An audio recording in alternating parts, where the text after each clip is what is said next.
Kikosi chetu kinataraji kusafiri siku ya tarehe 28 alfajiri, kwa maana ya usiku wa Jumatano kuamkia Alhamis.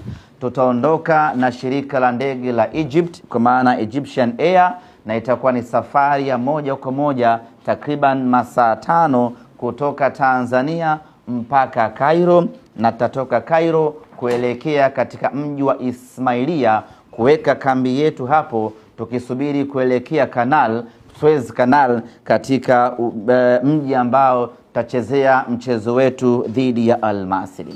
Kuelekea katika mchezo huo, wachezaji wetu ambao walikuwa kwenye timu ya taifa ya Tanzania, hapa namzungumzia Mohamed Hussein Shabalala Zimbwe Junior, ambaye jana alicheza vizuri vibaya mno pale Morocco, lakini vile vile Shomari Kapombe, Baba Esther, pamoja naye Abdulrazak Hamza, Kibu Dennis, pamoja na Yusuf Ali Kagoma. Hawa ambao wako Morocco, wenyewe watasafiri moja kwa moja kutoka Morocco kuelekea Misri. Maana yake ni kwamba tutawakuta Misri wakisubiri kuungana na wenzao.